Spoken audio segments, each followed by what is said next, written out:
Hello everybody. Today I'm going to be showing you my latest project of the day.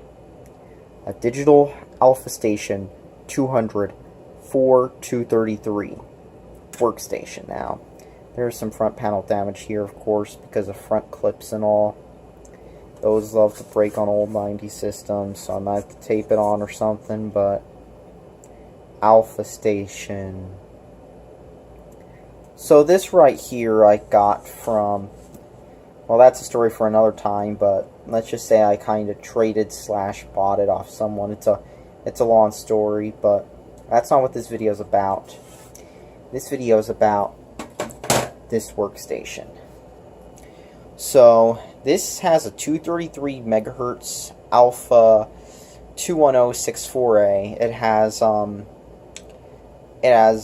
RAM in it, and it has some hard drives in it. Don't know what the sizes are. I know one of them is a 1 gigger, that RZ26L. Don't know what the one on the bottom is though. But let's take a look at this. So the first thing is we got our floppy drive here. Reset switch, power switch, sort of an AT type deal. So the whole thing with the system is, when I got it, the last owner told me that it powers off after a few seconds. So let's take a look at the motherboard real quick. So, as you can see, this thing is filthy. Let me turn on the flashlight. So as you can see, this thing is filthy. I mean, it probably still works. It's a deck, but it's filthy. Look at that battery. That battery's definitely going to need changed soon. Actually, I'll change it before I turn it on even. The RZ26L. Power supply looks like it has some crud on it. There's some crud on these PSU connectors. I'm going to pull the power supply out to get a better look at this, but there's our RAM. And here's the sound card. Believe it or not, this actually does have a Yamaha OPL3 in it. That's right. This isn't even x86, and it's got an OPL3 in it. Everything had OPL3s back in the day. There's a network card. Let's take a look at the back of it. So my first order of business is going to be to remove this power supply, because it's kind of loose in the case. There's only one screw holding this thing to this.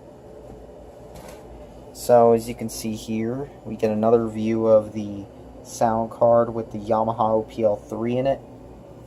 Here are our chips, lots of digital branded chips. Here's the CPU. You can see by the two bolts holding the heatsink on. Something DEC did a lot. And yeah, so first things first, let's remove these cables. Actually, I might take another look at the hard drive below as well, because we might have to hook that back up, and we might have to remove some stuff to hook that back up. But our first order of business is going to be removing this thing and seeing what the condition of this is. Also, you can see the speakers floating around in the case. Not good. But from what I know, this was a recycler find. And also, this was floating around in the case too, the CD-ROM audio cable. So with that said, let's take the power supply out. There's only one screw holding it, and then another screw holding that there. So let's see what's there. Oh, and while I'm talking about this, let me tell you what I saw in the power supply connector. So, first thing I saw were that these four cables were disconnected. Now, the system uses AT-style keyed, let me move the red wire out of the way, AT-style keyed power sockets. These are AT styled, but they are keyed in 4 different ways to try to keep you from plugging it in the wrong way. And as you can see, these two are full of corrosion and nasty shit. That does not look like something I'd plug in the board at all. And then this P14, one of the Molex connectors. Look at this nasty shit. Look at this. It's green corroded. It's all discolored. Ick. This is nasty. Probably getting over my head here, but this is probably fixable. Look at this shit on the case. That I'll have to deal with another day. So let's remove the power supply. What the hell is this? Stripped, deteriorated wires. I'm gonna turn the light off to try to get a better view, but look at this shit. These are all stripped, deteriorated. Looks like they might have been cut. What the fuck was this? What the hell is this? What the hell is this?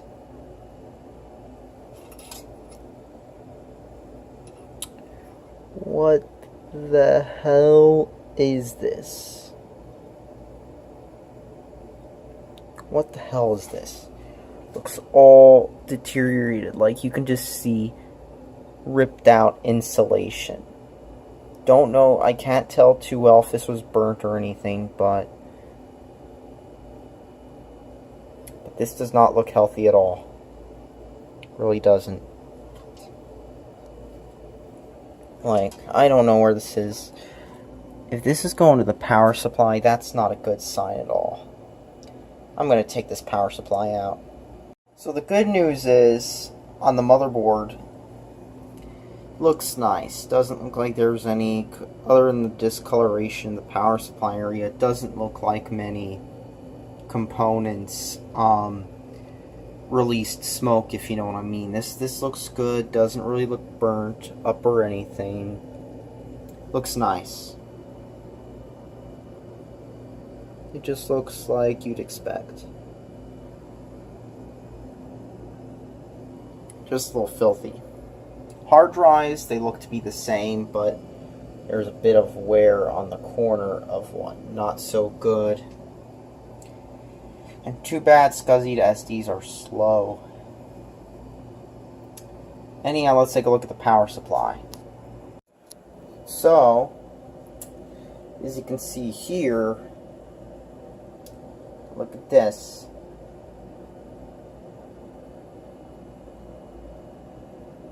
Look at this shit.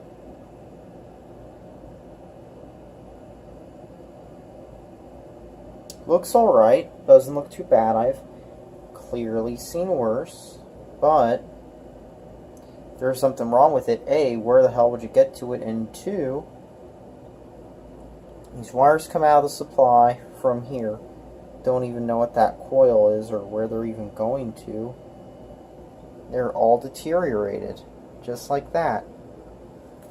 All nasty, all deteriorated. Like, it makes you ask the question, well, what the hell happened here?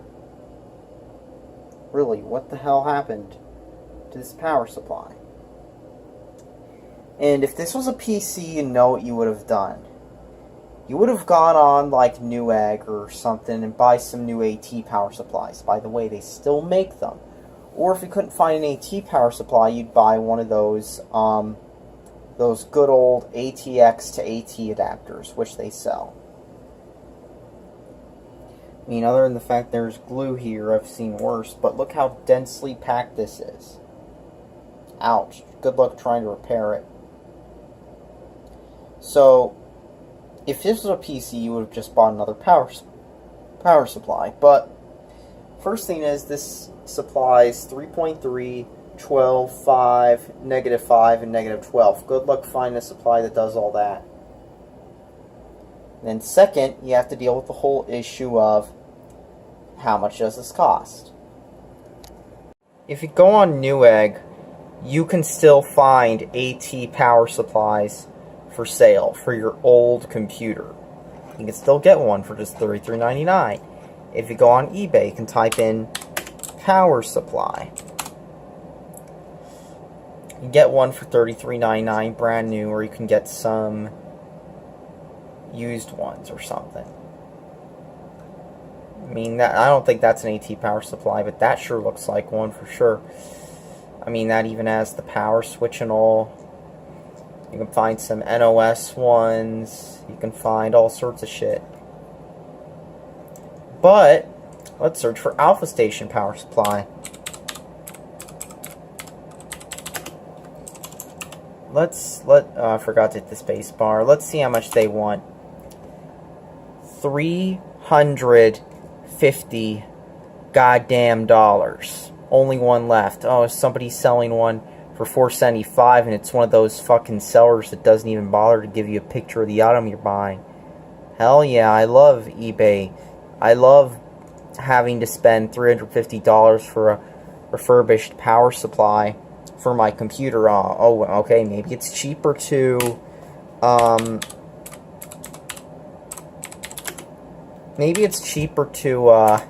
get another system. Well, I see one right here. This one is worth $190. But it's an auction. 6 days left. $90 shipping. You know somebody's going to jack the price of this thing up. Free shipping, $125. Oh, it does have a working power supply, but it's an auction and it's missing the CPU heat-sink and hard drives.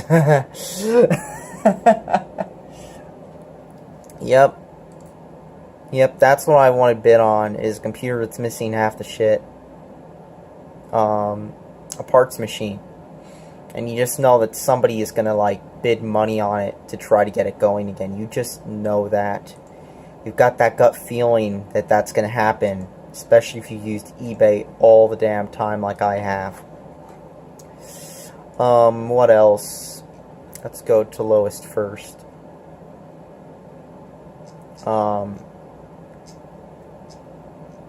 There's parts. Oh, $1,390. $1,390, people. That's what I want with my eBay buys. I wanna like buy all this crap. Hell yeah, I'm gonna spend all my money on a computer just to get it working. I mean, at that point, you might as well say fuck it and just download an emulator, to be honest, because that's the thing. That's the thing with retro computing. It's the hard truth. But somebody's got to say it. If you're not a repair genius, if you're not some LGR viewer with a lot of money, or your dad doesn't drive a Benz, and he can work in some Pacific Northwest or Bay Area tech job, where you can make tons of money for doing fuck all, I've got a wake-up call for you. You might want to just stick with your DOS computers or your Nintendo game consoles. Be the same boring person everyone else is.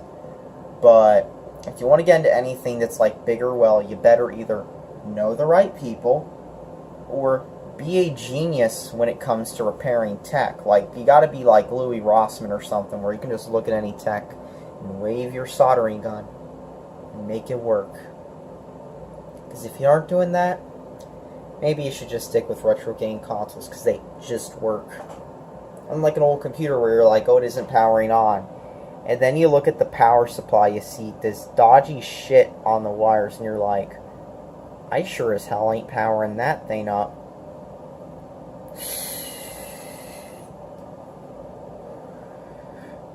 Anyhow, thanks for watching, gamers, and subscribe for more. And maybe I'll get around to that alpha some other time if I can either A, get lucky enough to find someone who's selling a power supply, or B, you know, find somebody who actually knows their shit with soldering, because when you live with your parents and all they know how to do is hammer nails and watch ESPN and drive to work, you're kind of out of luck. That's just the way it is, people. That's just the way it is.